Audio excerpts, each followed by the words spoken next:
She is behind some of the most well-known sports television, the most successful sports TV, and we are going to talk to her about her story. It is Laura Marcus joining us, found on Twitter at Laura Marcus, president of Tasmanian Elf Productions. She is dominant in sports media, many years at Fox, just so dynamic with her skill sets in talent relations and entertainment marketing and talent booking. The list goes on.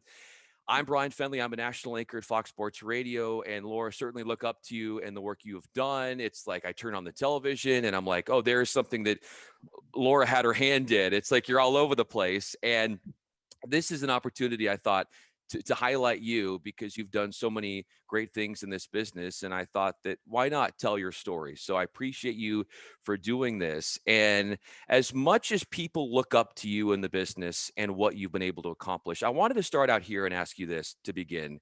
How do you look up to your father? And why has he been a hero and will always be a hero for you? Yeah, my dad actually passed away a few years ago, but my dad was a really humble guy. He came from humble beginnings, and he was a simple man who was, not to say he wasn't a very intelligent man, but he wasn't very well educated. He wasn't extremely worldly, but he cared very, very much about his family and would do anything for his family and always encouraged me. I got my love of sports from my dad. And, he was just a good person. My dad served in Korea on the front lines. He went over there as a teenager. And, I think that had to affect him tremendously. But he never talked about that. If someone brought it up, he'd admit that he was there, and he was decorated. In fact, shortly before he passed, he got another commendation for his time there. But good, salt of the earth man, just solid person. Sounds like a man who certainly embodies hard work, something that you have as well. What did hard work look like for you, Laura, when you were just trying to get your start in the business? What would you do, the efforts you would make to get your career going? I would work every break I ever had. I started working when I was in high school, aside from babysitting. My first job was at Dunkin' Donuts, where I ate my weight in donuts. But from the time I was in college, I always had a job every break from school. And my very first one, I knew I wanted to work in communications in some form. I didn't know what that looked like. But my first break from school, I had applied for temp jobs, and I was hoping to have a long-term temp job. I don't even know if that's a thing now, but when I was younger, there were agencies, especially where I grew up on the East Coast, that would hire people. It could be for a week when someone was on vacation. It could be for the whole summer. So the first job this agency put me in touch with was NBC.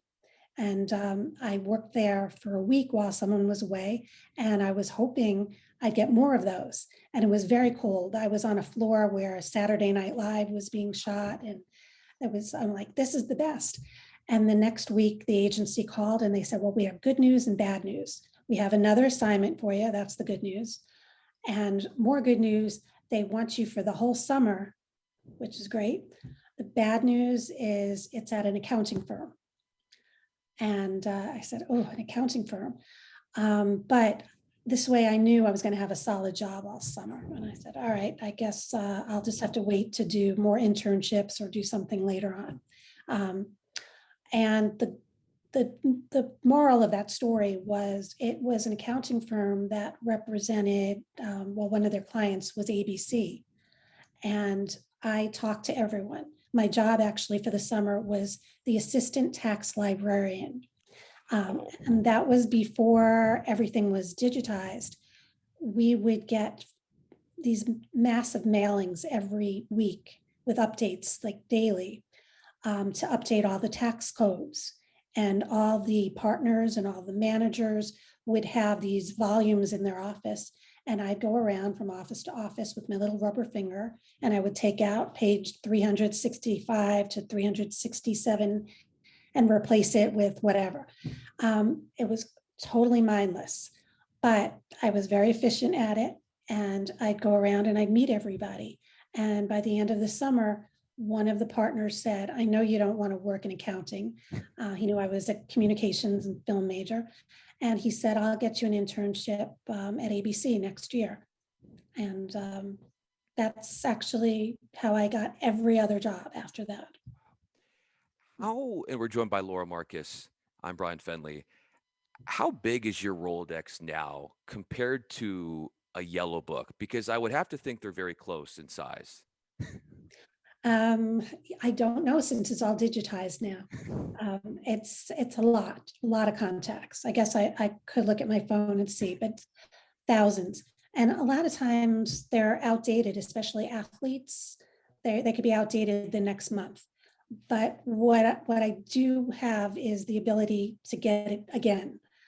So if someone's number changes, I kind of know the right route to, get in touch with that person somehow or another. What is it? What is it about your personality that it's so easy to connect with people and to have that reciprocal amount of admiration for you that they want to help you or they want to connect with you and you're able to connect the dots? Well, I think it's a combination. I mean, not to put it on me, but I was lucky enough to work for some solid companies and solid productions. And, because of that, I had access. I mean, there's no question it's easier to reach out on behalf of a big company like Fox Sports than if it's just some random person. But that said, I actually worked for a personality early on in my career that a couple actually who were a little known as toxic. People weren't lining up to deal with them. And what I do think I was able to do was finesse things where people would say, all right, I'll give so-and-so a chance.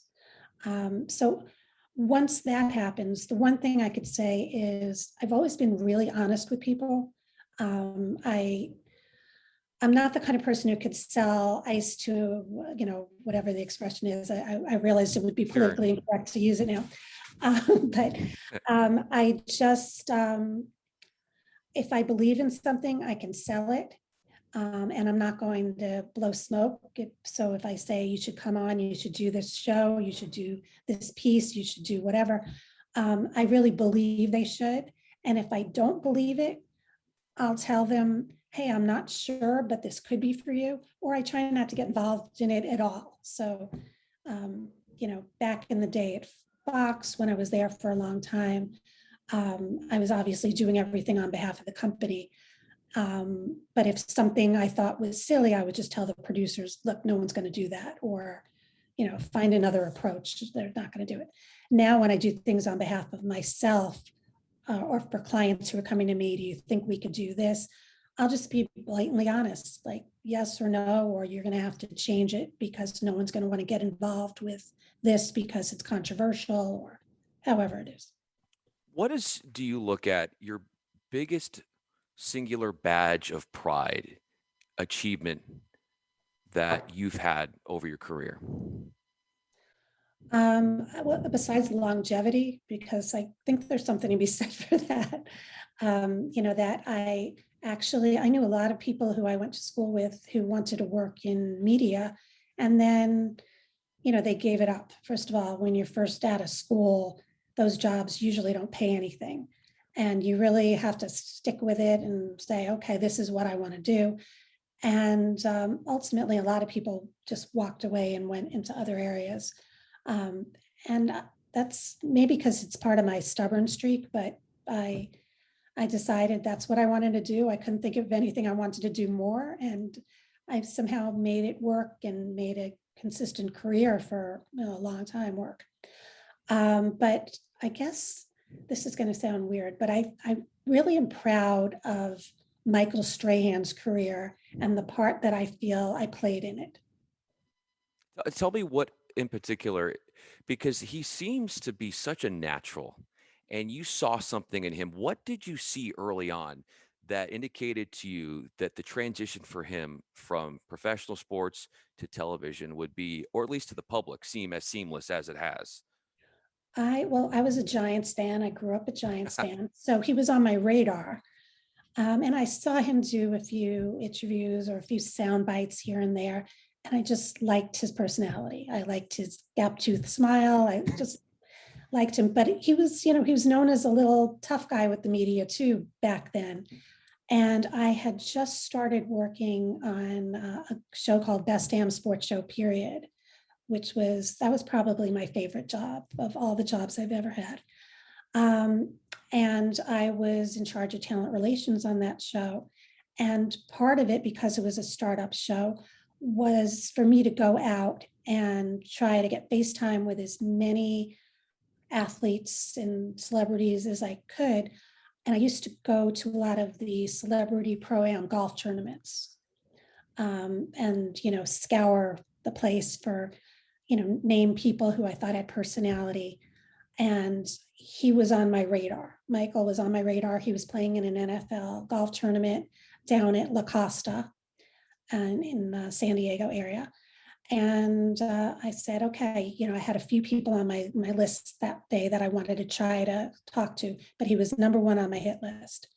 And I went over to him and I said, I really, I introduced myself. We really want you on the show, blah, blah, blah. I don't know about that. I don't think so. And at the time when that show started, it was really an original show. Most people weren't mixing entertainment or weren't mixing comedy and sports. Sports people took themselves very seriously. They didn't want to be mocked. They didn't want to be made fun of. And the smarter people got it and weren't afraid of it. And I saw him as that.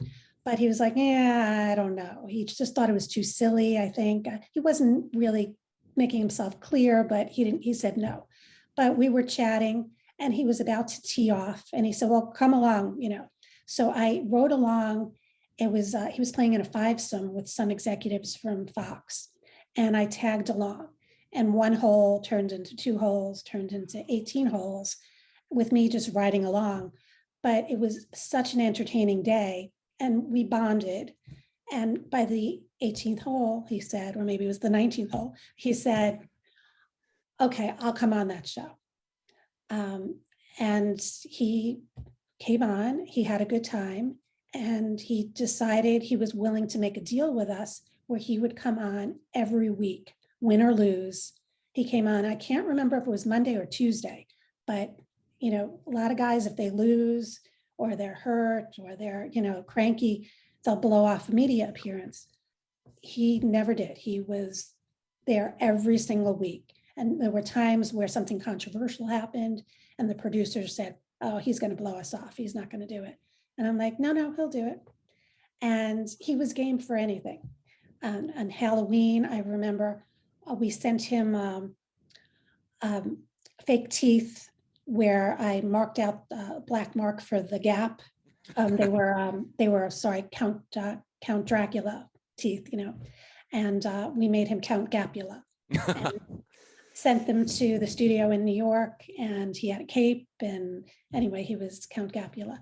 But he was always up for something.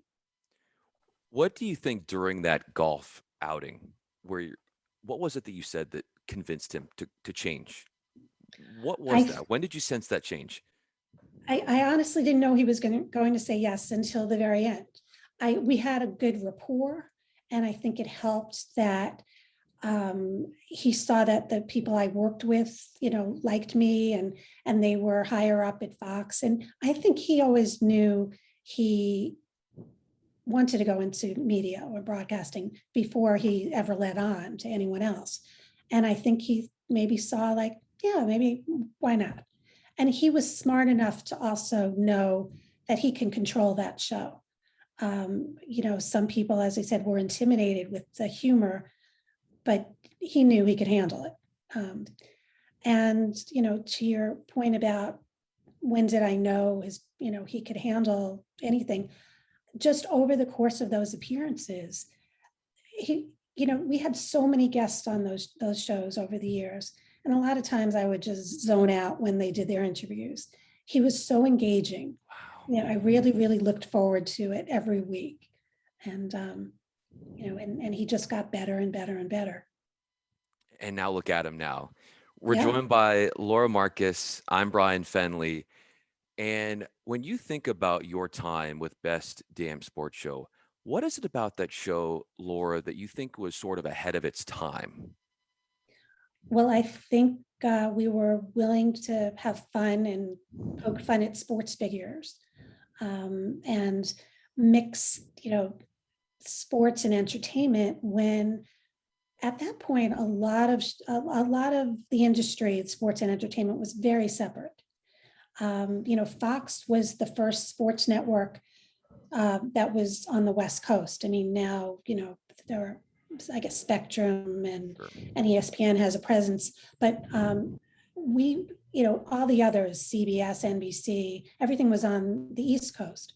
And when Fox Sports was founded, I know the thought was we should take advantage of, we're in Hollywood. In fact, back then, in the very beginning, we weren't even on the Fox lot. We were in the heart of Hollywood at the old Metro Media lot. And we, thought, hey, let's try to get some celebrities to come on Fox NFL Sunday. And at that time, it was not that easy. People who weren't sports fans were afraid of sports. They didn't want to look stupid. And if they were a big enough star, they didn't think they needed sports. But over the years, the audience has been eroded in entertainment shows. And the sports audiences just kept growing. So at a certain point, people saw the value in it. And also at a certain point, they trusted that when we said, we're not going to ask any gotcha questions, they're not going to be embarrassed that they don't know the stats of whatever player. It's not that kind of interview. They realized it was a good promotional tool. And, I feel like Best Damn Sports Show was definitely the first to do it on a regular basis. And then more and more would follow suit. You think about personalities and how sports media has been driven in that direction. You think of names like Skip and Stephen a couple of big names that you've crossed paths with in your career. And at times when they were beginning to build up their career climb, you were able to interact with them. And what were those interactions like as far as helping them get to the next level, or if they needed a critique of their work and you would step in? Well, they were both, they were super humble, nice guys, not what you see as the blustery personality on air.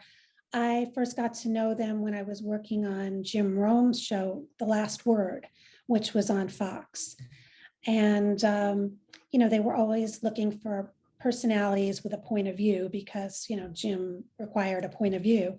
And those guys wrote interesting columns. And I was asked to try to get a hold of them.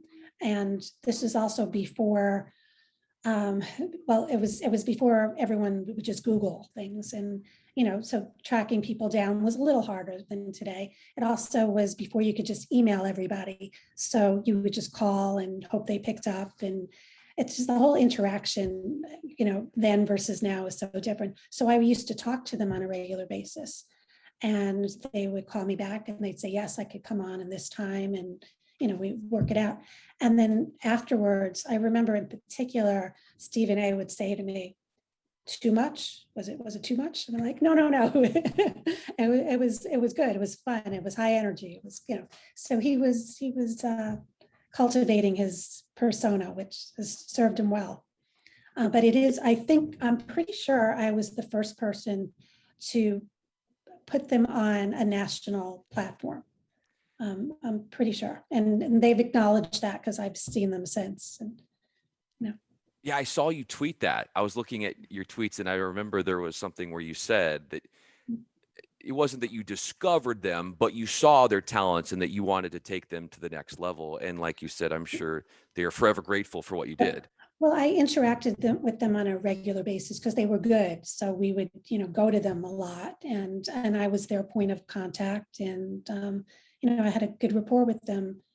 And then, Stephen A. in particular, did regular appearances later on Best Damn Sports Show. And I always, I was sad that we couldn't keep him at Fox at that time, but there wasn't the right platform until FS1 was born. And by that point, he was well under contract to ESPN. So, it's worked out for him. I think it has. It's worked And out. Skip, of course, is now at Fox. So it worked out for him too. Absolutely. Both of them have found their niche in this business. Laura Marcus is with us. I'm Bryan Fenley. What is the hardest route in which you've had to go to track down a guest?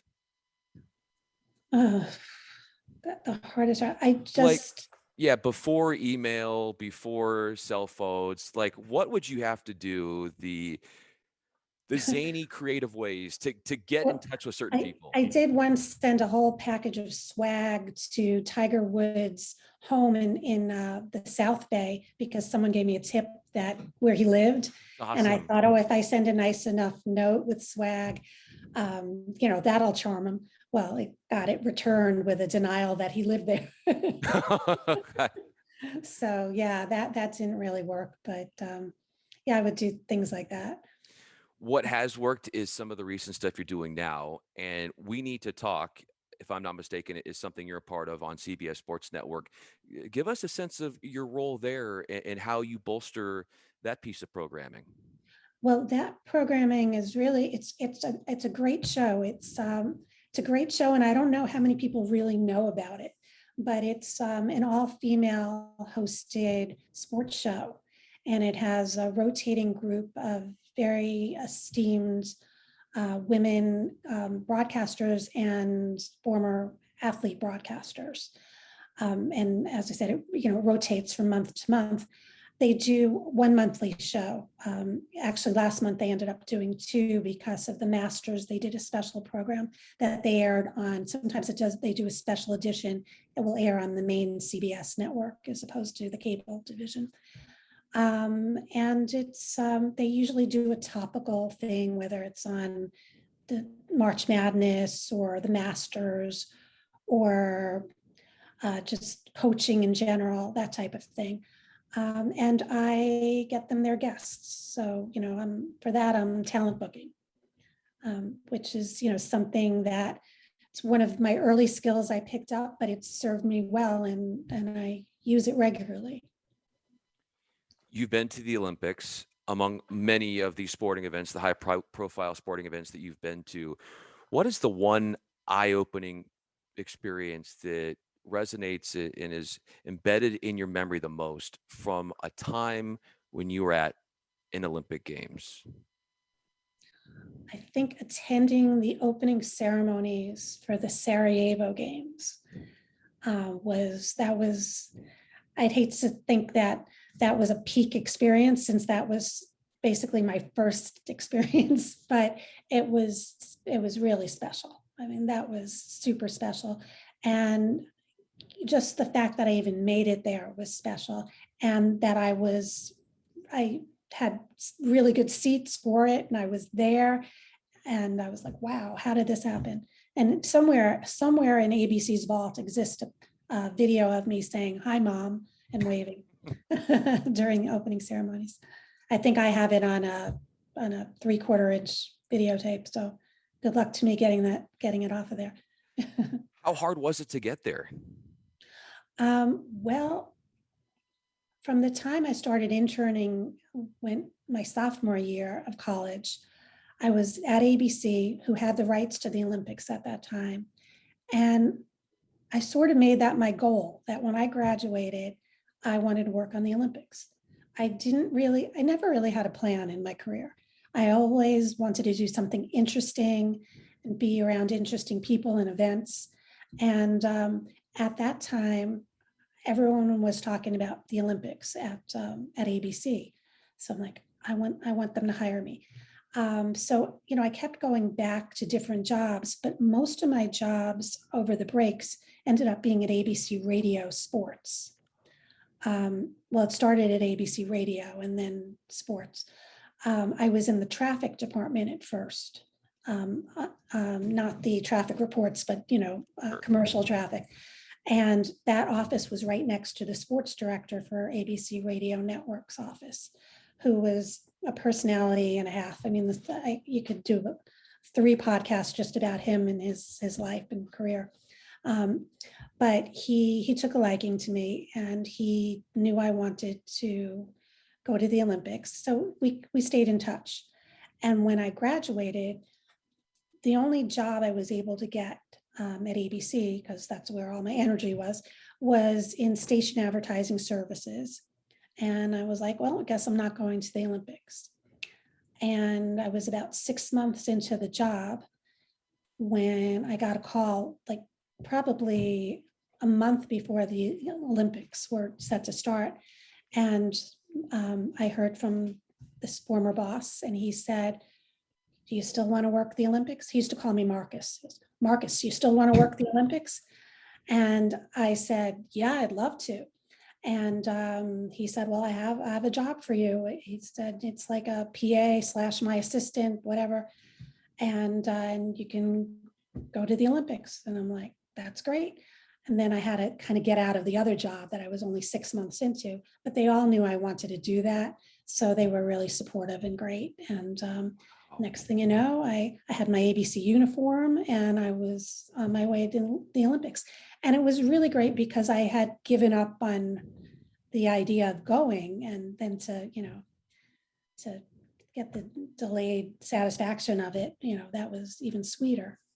Yeah, it's fun when you rule something out, and then sometimes that's when it actually happens. What you thought wasn't going to happen, the second you say, "Oh, it's not going to," it finds a way. And I'm sure there have been multiple instances in your career where you thought something wasn't going to happen, and then all of a sudden it did. And it comes down to the hard work that you put in. And I'm so inspired by your journey, Laura. And I wanted to finish off this conversation here by highlighting what you're doing with Tasmanian Elf Productions. I know you're the president of that. What is the neatest component or piece of work that you've done with your company?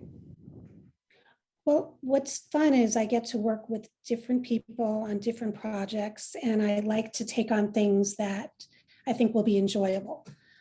So I have a little more flexibility in my life than I used to have. And what's nice is I can work on, like last year before COVID hit, the beginning of my year was I worked on Titan Games with Dwayne Johnson for NBC, and they did a celebrity version of it. It wasn't all celebrities, but they worked celebrity Titans into the mix. And so I lined up those people, and then I was on site when we shot for a week in Atlanta. I came back and I worked on a project for Disney Channel that was sports themed. And it was involving the Olympics, which never ended up happening. But we got some former gold medalists to do cameos in a Disney Channel show. We shot that on March 6th, and then everything shut down. So other than, of course, we Zoom for CBS, but what I do like is, it's always different. It's always fun. I mean, that's the aspect of jobs I had in the past at Fox that I liked. When I could work on something like Best Damn Sports Show that was always varied, I love that. One of my clients is Big Ten Network, and I've gotten them grand marshals for their Big Ten 10K. And a couple of summers ago, Bill Murray agreed to do it. Wow. And nothing could be more fun than that. I mean, I spent the day with Bill Murray, and it was just so much fun. How did he make you laugh, Bill Murray?